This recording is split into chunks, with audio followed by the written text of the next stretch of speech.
நண்பர்களே, ஒரு நதி எப்படி உருவாகிறது என்று நீங்கள் எப்போதாவது யோசித்திருக்கிறீர்களா? பெரும்பாலான நதிகள் மலைப்பகுதிகளில் பெய்யும் மழை நீரிலிருந்தோ அல்லது பனிமலைகள் உருகுவதிலிருந்தோ தொடங்குகின்றன.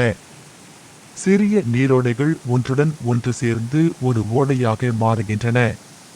பல ஓடைகள் இணைந்த பிறகுதான் ஒரு நதி உருவாகிறது. நதி தொடர்ந்து கீழ் நோக்கி பாயும்.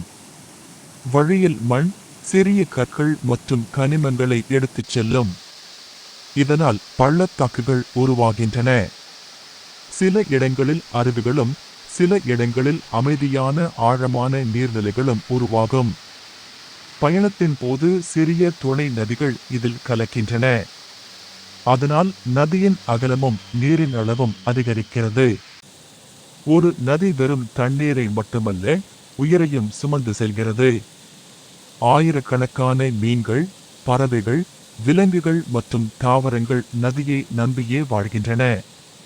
மனிதர்களுக்கும் குடிநீர், விவசாயம் மற்றும் மின்சாரம் போன்ற பல தேவைகளுக்கு நதிகள் முக்கிய ஆதாரமாக உள்ளன. இறுதியாக, பல நதிகள் கடலில் கலக்கின்றன. சில நதிகள் ஏரிகளிலும் முடிவடைகின்றன.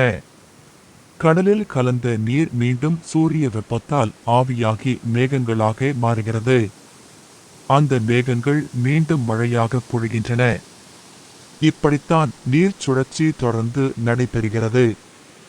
ஒரு சிறிய மழை துளியாக தொடங்கும் பயணம் ஒரு மாபெரும் நதியாக மாறி இறுதியில் கடலில் கலக்கிறது. இயற்கையின் இந்த அற்புதமான பயணம் உண்மையிலேயே வியப்பானது. இது போன்ற இயற்கையின் அற்புதமான தகவல்களை தெரிந்து கொள்ள நம்ம அர்ஷத் நேச்சர் சேனலை ஃபாலோ பண்ணிக்கோங்க. நன்றி.